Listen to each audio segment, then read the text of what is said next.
به شدت اعتقاد دارم که آدم‌ها در زندگی خودشون که ناگزیر بدون که انتخاب کنن وارد شدن، تا زمانی که فرصت داشته باشن و باز به ناگزیر بدون که بخوان انتخاب کنن معمولا از این دنیا میرن، در این فاصله چه خودآگاه چه ناخودآگاه یه تعریفی از خودشون میدن یا یک تعریفی رو برای خودشون قائل میشن، طبق اون تعریف عمل میکنن.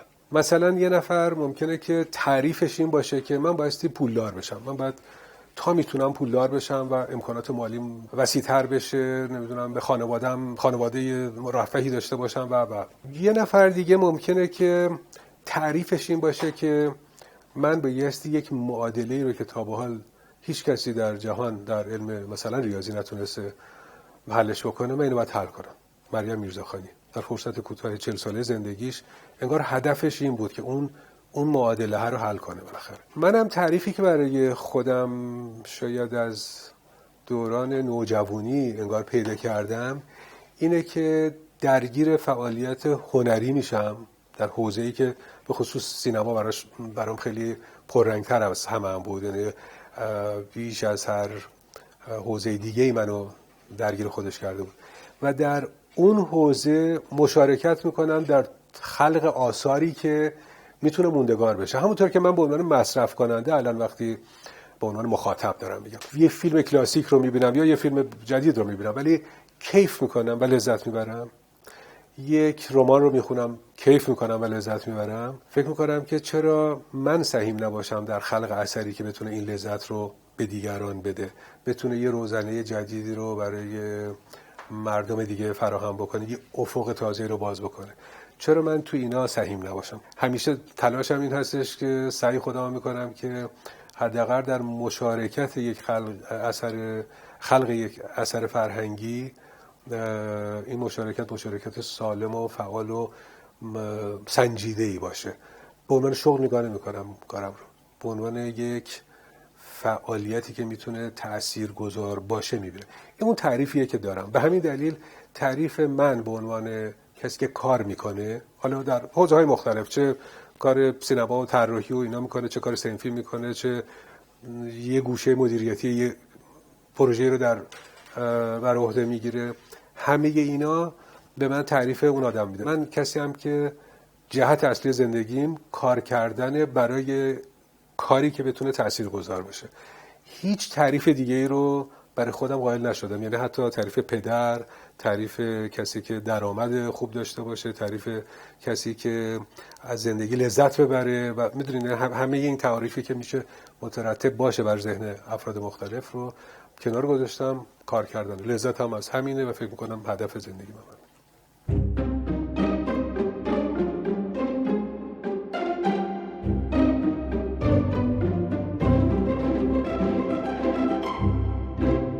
یک مدینه فاضله‌ای، یک ایدئالی هر کسی تو ذهن خودش لابد تصور میکنه دیگه. جهان چجوری اگر باشه جهان بهتریه؟ همه ما تو جوانیمون لابدش فکر میکنیم یک جهان ایدئال تو ذهنمون هست.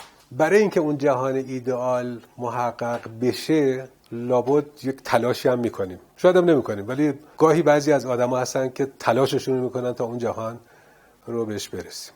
خب منم جزو همین جوونا بودم که تلاش خودم رو کردم، هنوزم دارم به نحوی میکنم. یعنی اگر فکر میکنم که حالا اون جهان رو فرض کنیم که مملکت خودمون باشه، زندگی من، آدمای شبیه به من، همه کسانی که توی مملکت داریم زندگی میکنیم گره خورده به همین فعل و انفعالات پیچیده سیاسی که خیلی وقتا هم نامطلوبه ولی چاره‌ای نیست. به این معنا میخوام بگم که یک جهان ایدئال تو ذهنم هست، یک واقعیتیه که فاصله داره از اون و من فکر میکنم چقدر من میتونم کمک بکنم برای که به اون جهان ایدئال برسیم. در جوانی خیلی خوشخیالتر بودم و امیدوارتر بودم، الان واقعی تر شدم اما تردیدی در اون جهان ایدئالم نکردم. فقط فکر میکنم به دلیل اینکه سنم بالاتر رفته اتفاقا سالهای ساله که خودم رو توی اون بستر تاریخ میبینم، یعنی انتظار ندارم که همه چی در قواره عمر من بخواد اتفاق بیفته. میتونه در تاریخ اتفاق بیفته، در گذر زمان اتفاق بیفته، اما اتفاق میفته و این به هم چیز میده، این به هم قدرت اینو میده که تحمل کنم، شرایط سختی‌ها رو تحمل کنم، ولی فکر کنم که بالاخره یک زمانی درست میشه.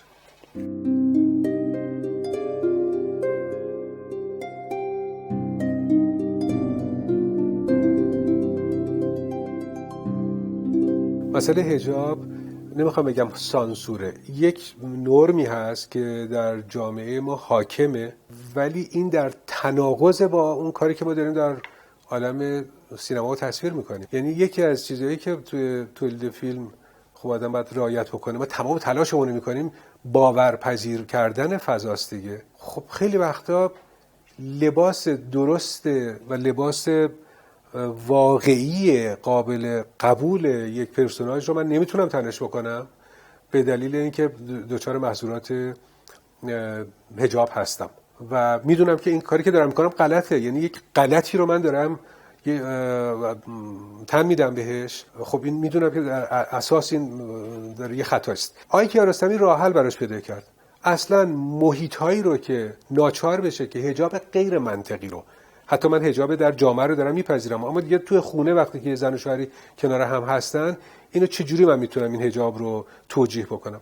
آقای کیارستمی فکر کنم قصه هاشون رو جوری انتخاب میکردن که در این موقعیت قرار نگیرن پرسوناژاشون تا بتونن جوری فیلم بسازن که دروغ نگن.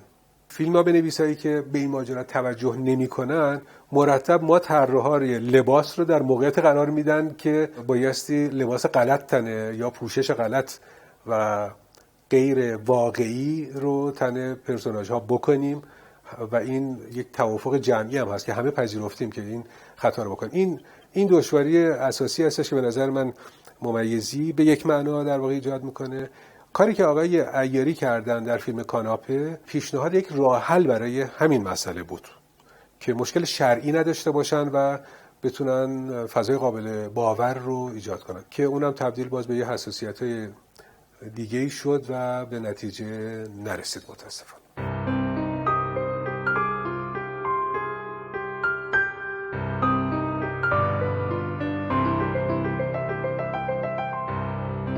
نوع کار من یا طراحی اصلا یه جوریه که هر وقت که مخاطب خیلی متوجهش نشه شاید برای من لذت بخشتر باشه، یا وقتی متوجهش میشه نه به عنوان اینکه طراحی به رخ کشیده بشه، متوجه یک ظرافتایی میشه، برای من خیلی خوشاینده. مثلا بعد از فیلم نرگس که یه فیلم معاصر معمولی هم بود، ولی نمیدونم چرا واقعا این طراحیش خیلی به چشم آدمای زیادی میومد، خیلی اونا رو یاد فضاهای دیده شده خودشون مینداخت که به عنوان کشف به من میگفتن مثلا خونه فرض کنیم آفاق رو در اون فیلم که یه کسی شبیه این خانم در محل ما زندگی میکرد. من یه دفعه یواشکی از پشت شیشه نگاه کردم، اتاق شبیه همین اتاق بود که شما درست کردین.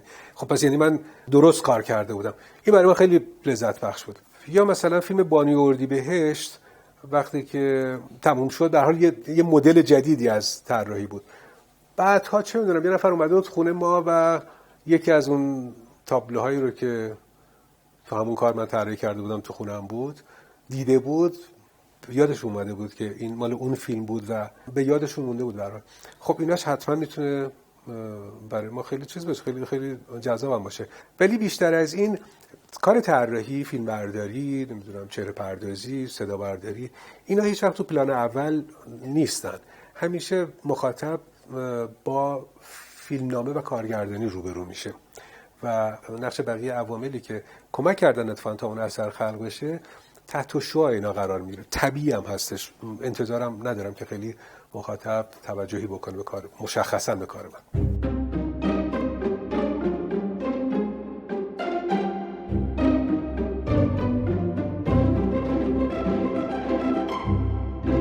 نسل اولی که کار طراحی میکردن بر اساس آثاری که ازشون باقی مونده و قابل مشاهده است، خب با حداقل امکانات تلاششون رو میکردن تا بتونن تصاویری با استانداردهای بصری قابل قبولی رو تولید بکنن. کار طراحی وابسته به یک فعالیت تیمیه، گروهیه. یعنی صرف طراحی کفایت نمیکنه، باید خیاط مناسب، نجار مناسب، دکوراتور مناسب هم باشه و اینا هم این توهم رو داشته باشن که چیزایی که طراحی میشه به خوبی بتونن اجرا بکنن. به نظر من این ضعف تکنیکی در امر اجرا در نسل اول بیشتر دیده میشه، ولی در نسل بعدی که بعد از انقلاب فعالیت خودشون رو شروع میکنن، چیزی که خیلی خیلی به نظر من بارزه اینه که از حداقل امکانات همچنان دارن استفاده میکنن، برای اینکه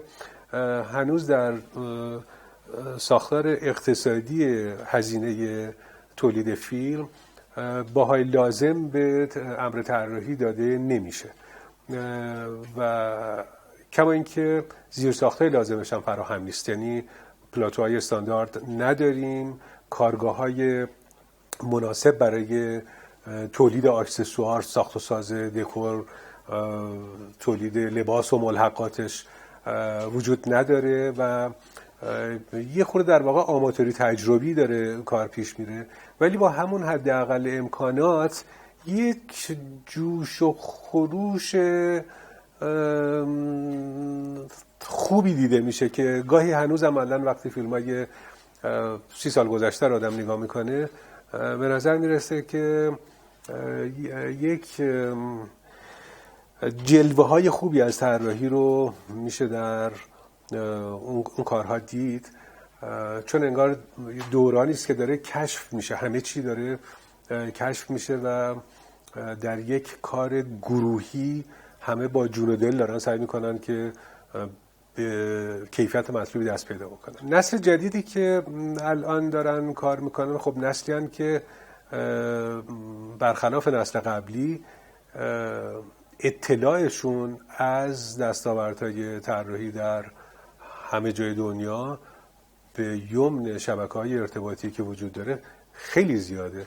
حافظه بصریشون لابد کاملا غنی شده و شاید پاشنه وشیلش هم همین باشه، نقطه ضعف در همین باشه که انقدر دیدن که تأثیرپذیری از طراحی صحنه در چه می‌دونم سینمای دنیا رو گاهی آدم در کارهای جوانای امروز می‌بینه. این نکته‌ای هستش که در کنار مهارت‌های تکنیکی و استفاده از امکانات فراوان‌تری که در دسترسشون هست، یه مقدار مسئله هویت طراحی ایرانی رو هم یا ضعفی در زمینه هویت رو میتونه همراه خودش داشته باشه. و چیز دیگه‌ای که من در بعضی از افراد نسل جدید میبینم بی‌دقتیشون به امر پژوهشه. دقت نکردن به اون چیزی است که لازمه کار طراحیه و به خصوص در فیلم‌های معاصر خیلی با بی‌توجهی به اسناد تاریخی صرفاً دارن فقط یک صحنه‌ای رو آماده میکنن که زیبایی شناسی برگرفته در واقع از تأثیرپذیری از کارهایی که سرهمبندی شده در تلویزیون خودمونه یا تحت تاثیر سریال‌های معروف ترکی و غیره داره ساخته میشه. این زیبایی شناسی مبتنی بر واقعیت و فضاسازی واقعی نیست، یک زیبایی شناسی در واقع بی‌هویتی است که بهش هم خیلی توجهی نمیشه، حساسیتی نشون داده نمیشه، به نظر خوشگل میاد و این اساساً صفت غلطی است برای طراحی به جای اینکه درست باشه طراحی و با یه زیبایی شناسی موجه و منطقی و قابل قبول. اینه که الان طراحی در مجموع فکر میکنم که نسل جدید هم توشون کارهای بسیار شاخص، بسیار با ظرافت و دقت دیده میشه، هم در کنارش کارهایی که با بی‌توجهی و سرهمبندی در واقع ارائه میشه.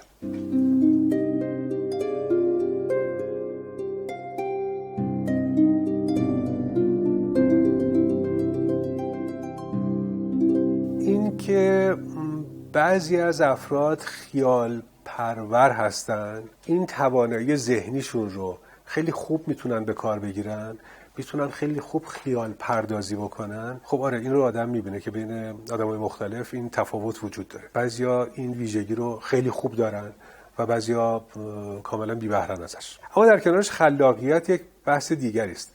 خلاقیت فکر میکنم که به مقدار زیادی میتونه اکتسابی باشه، یعنی زمینه‌های پرورش خلاقیت رو میشه فراهم کرد برای آدما. مثل بچه‌هایی که نقاشی میکنن، بچه‌ها همه وقتی که هنوز مدرسه نرفتن، وقتی هنوز در سنین خیلی خیلی پایین هستن، نقاشای فوق‌العاده خوبی هستن. اینا وقتی که میرن در مدارس، در آموزش پرورش، با یک سیستم غلط یا حتی تحت تاثیر آموزش غلط پدر مادرشون و خانواده خودشون، این استعدادشون کشته میشه، این از بین میره، برای اینکه مرتب از اونا میخوان که به نوع دیگری مثلا نقاشی بکنن که واقع‌گرا باشه، که شبیه باشه، که آری باشه از اون فانتزی کودکانه، از اون خیال پردازی کودکانه. در واقع خلاقیتی رو که بچه داره در نقاشی کردن، در خلق اثر هنری خودش، در بازی کردن، در نمایش در آوردن، این به انحراف کشیده میشه. اگر زمینه درستی باشه، اگر مدارس درستی، معلمین درستی بتونن این زمینه‌های خلاقیت رو در این بچه‌ها پرورش بدن، چه بسا که خیلی از اینا استعدادهای فوق‌العاده درخشانی باشن و هنرمندای فوق‌العاده خوبی بشن. به نظر من اینا برمیگرده به اون شرایط پرورش خلاقیت یا کور کردن استعداد خلاقیت که بچه‌ها از ابتدا دارن.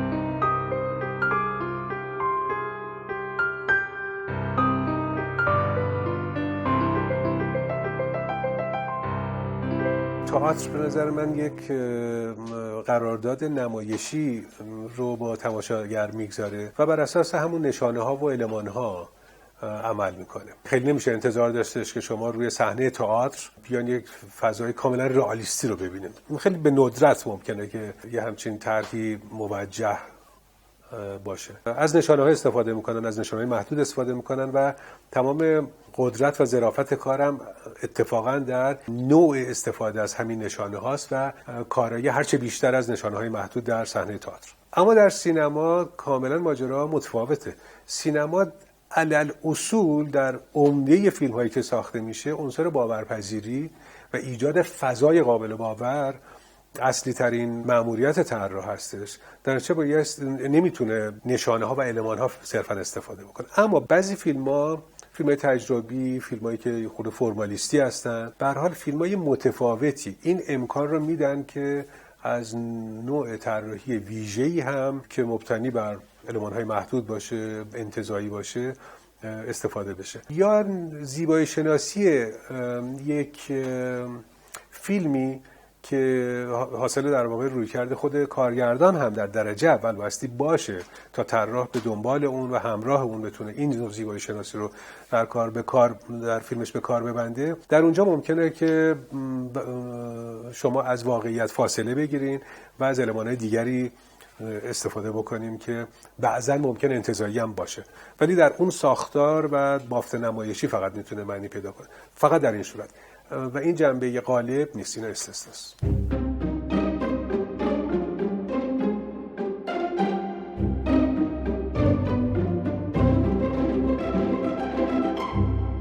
اگر فکر بکنیم که ایدئولوژی یک سازمان فکری هست که برای همه امور جهان و هستی تصمیمش رو گرفته و در واقع تعریف خودش رو کرده و همه چی در اون چارچوب قابل توضیح هست از منظر ایدئولوژی، هنر اساسا نمیتونه اینطور باشه.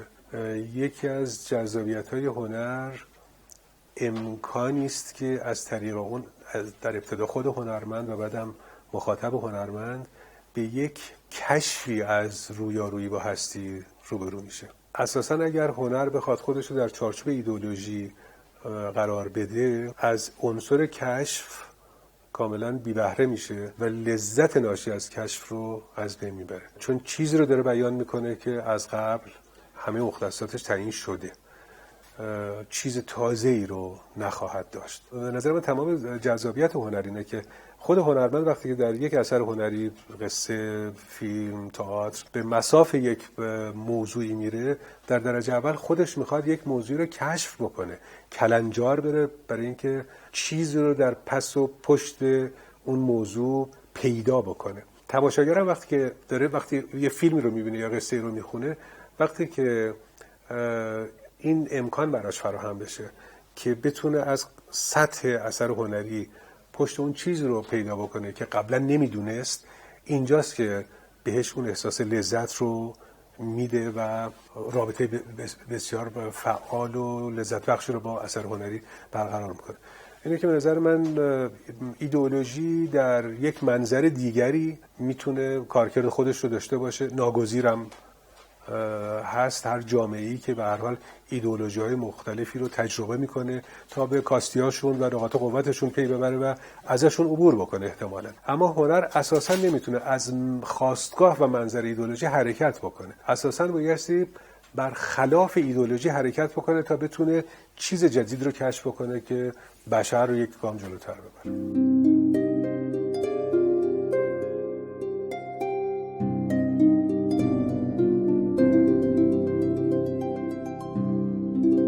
هر کسی که با ابزار هنری و با تکیه بر تعقل و احساس، با تکیه بر اندیشه و عاطفه، مجموعه اینا، نه اینکه صرفاً مجاب کننده باشه، تأثیرگذار باشه، هر کسی که تلاش بکنه که جهان رو، زوایای تازه‌ای ازش رو بشناسه و این رو با مخاطب خودش در میون بگذاره، صرفاً به نظر من این کاریست که هنرمند داره انجام میده.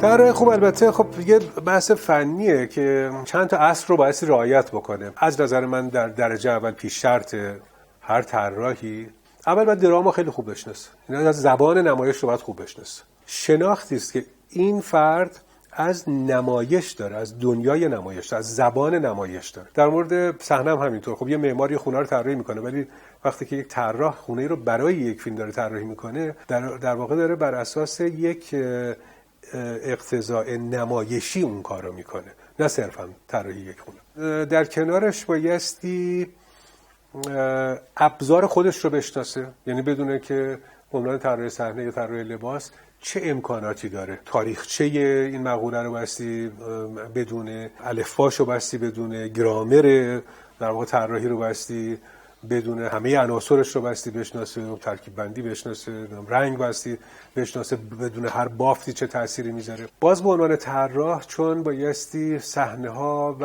لباس‌هایی رو برای پرسوناژهای مختلف و موقعیت‌های مختلف فراهم کنه، بایستی به مقدار زیادی تاریخ بدونه، اقوام رو بایستی بشناسه، روانشناسی فردی بدونه، روانشناسی اجتماعی بدونه، تا بدونه که آدما با مختصات روانشناختی خودشون چه لباسی رو انتخاب میکنن، در چه فضایی زندگی میکنن. میدونی میخوام بگم یعنی تا این حد این میزان اطلاعات گسترده رو لازم داره. تجربه کافی داشته باشه در بکارگیری مواد و مصالح برای اینکه این ایده هایی رو که بایستی توانایی طراحی اونا رو، اولا اینم یکی از نکته‌های مهمه، بایستی بتونه ایده های خودش رو تصویری بکنه و بعد بایستی شرایط اجرای اون ایده ها رو هم باید بدونه. یعنی نه تنها روی کاغذ باید درست طراحی بکنه، بایستی بدونه که هر کدوم از اینا رو با چه مهندسی، با چه تکنیکی، با چه مواد و مصالحی میتونه عینیش بکنه و قابل استفادهش بکنه. شاید آخرین موردی رو هم که بشه جزو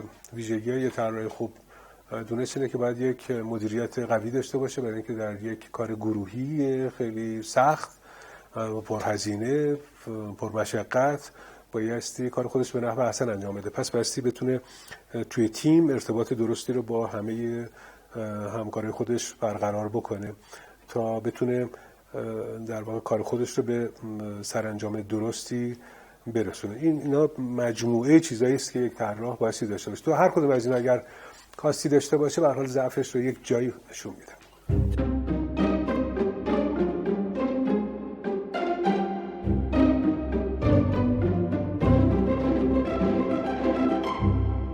طراحی خوب طراحی است که شاید بشه گفت نباید دیده بشه، ولی باید حس بشه. بایستی ما باورش بکنیم، بایستی در خدمت چیز دیگری باشه. طراحی نبایستی در خدمت خودش باشه. طراحی به خودش سرویس نمیده، برای خودش در خودش معنی نبایستی داشته باشه. اون بایستی به اون چیزی که قرار گفته بشه کمک بکنه تا بهتر گفته بشه. اگر یه فیلم معاصره، ما بایستی اون فضا رو کاملا باور کنیم و خودمون رو در اون فضا قرار بگیریم، همراه اون قصه درست حرکت بکنیم. عنصر طراحی میتونه این همراهی رو به بهترین شکل فراهم بکنه. طراحی بد اتفاقا مانع از این همراهی میشه. و اگر مثلا یک فیلم تاریخی باشه، باز بایستی به قدری با قدرت بتونه این طراحی رو انجام بده که ما رو از زمان خودمون، از مکان خودمون بکنه و باز در یک فضا و زمان و مکان دیگری قرار بده، جوری که انگار که ما واقعا در اون فضا هستیم، چه در گذشته چه در آینده، و همراه قصه بریم تا چیزی رو که مورد نظر کارگردان و فیلمنامه هست اون رو به بهترین نحو تقویت کنه برای بیان کردن. در واقع حرف اصلی فیلم رو کمک بکنه به گفتنش. هر طراحی که به جلوه‌گری خودش بپردازه به نظر من طراحی بدی خواهد بود، هر چقدر هم که زیبا به نظر برسه.